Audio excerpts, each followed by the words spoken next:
Mga katipa, gumastos ako ng 1,850 para sa gitarang ito. Sulit ba ito? Testingin na natin, okay? Gitarang walang brand.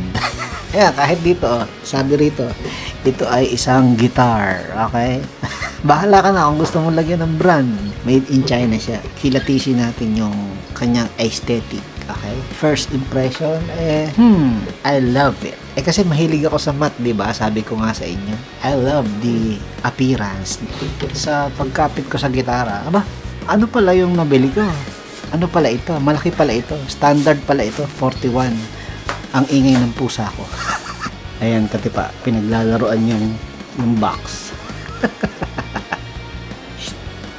Quiet ha, quiet. Dahil ito ay medyo umangat-angat na sa ating low budget. Di ba ang low budget natin, kapag review na ako ng mga tigwa 1,001, 1,003, di ba? Dalawang gitara yon. Yung sa Davies, di ba? Yung Lumanog, 1,100 plus something. Ito ay medyo nagmamahal na, 1,800 plus. Kung may ganyan kang budget at bibili ka ng ganyang gitara, advice ko na mag-unboxing video ka na. Well, advice ko rin naman na i-unboxing video mo yung mas mababang presyo. Maganda sana lahat. Pero lalo na dito sa halos 2,000 na to, di ba? Mas recommended ko na mag-unboxing video ka para kung sakaling may makita kang problema, ebidensya mo yon, katipa. Tulad nito. Ayan, nakita niyo yan. Meron siyang parang deformation, parang may naggagawa sa labas.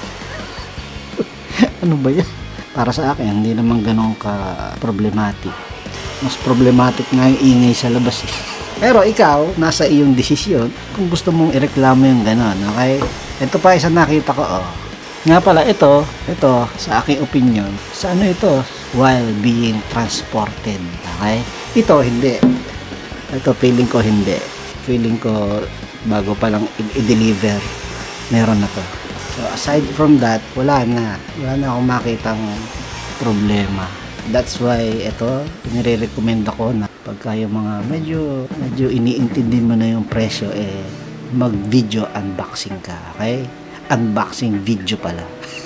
Ano ba ang kalakip, tama ba yun? Ano ba included sa gitarang ito? Sa halagang 1,800, katipa, ha? Hindi basta-basta ang kanyang case, ha? Soft case na, ba? Ngayon siya, ha? May kapal siya, ha? In fairness. And then, may string. Ilan to?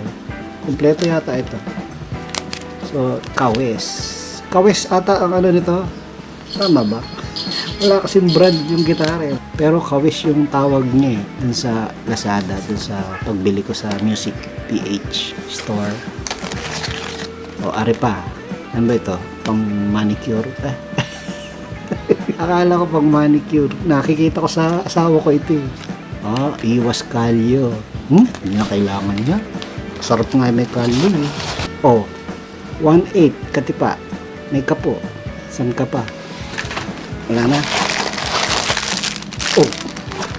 Katipa. 1,800. May strap.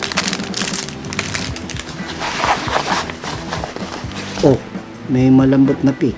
Ayoko ng malambot na pick. Ano ba? May basura. Wala na. Yun. 1,800 lang yun. And then finally, tugtugin na natin ito. Ito pala. Nailabas ko kanina. Ayan. Siya ay may truss rod. Hindi ito truss rod. Allen wrench ito. Ayan ang truss rod. Nandun. Ayun. Nakita niya may tuklap. Parang may tuklap na kahoy. May salubsob. So, ayun pa. Isang damage. Damage talaga siya. Natuklap na kahoy siya. Pero, I don't think makaka-apekto ito sa tugtugan mo.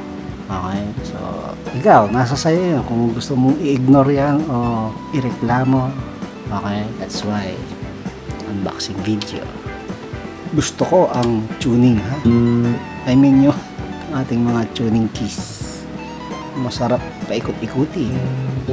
Hindi lumalaban. Tono na ba? Gamitin natin tong pick nila. Yan. lakas ha.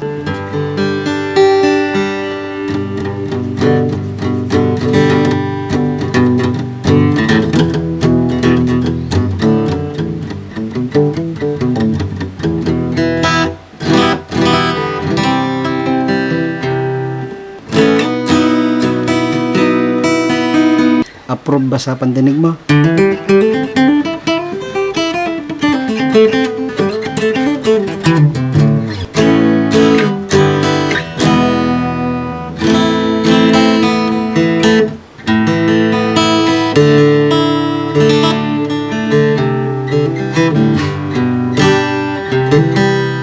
Ano ang action? Ayan na naman, itatanong mo na naman yan.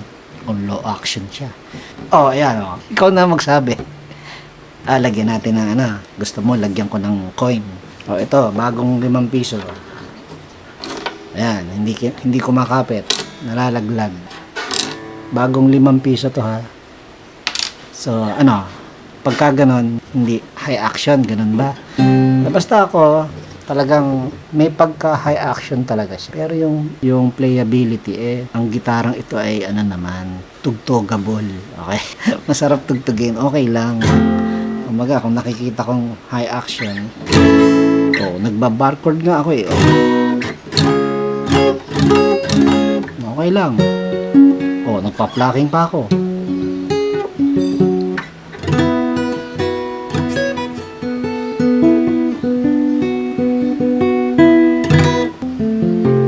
Teka, ayusin natin ang relief.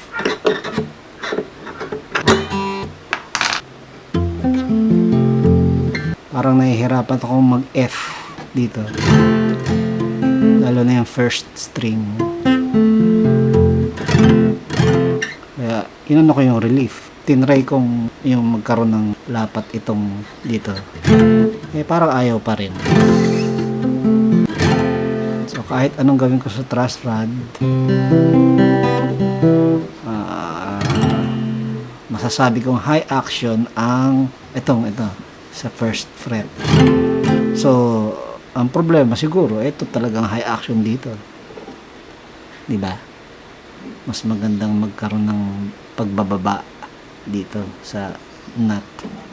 Ayaw eh, Diba? Ayaw lumapat eh. Kailangan panlakasan.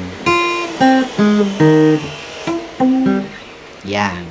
Hindi ako high actionan dito. Eto, dito ang high action. So, yun. I think that's my fair review at inang demo ng gitarang ito. Kawes sa music_ph. Parang may ganun yata. Lazada. Doon ko binili katipa. Alright? So, kung interested kayo, kung gusto niyo yung narinig niyo at yung ni-review ko kung anong impression ko rito, kayo nang bahala. Okay? Paggawa kayo ng sticker, lagyan niyo yung pangalan niyo rito. Yan, katipa, ang guitar. Guitar lang nakalagay, di ba? Guitar made in China. Okay? Paring doon here. Api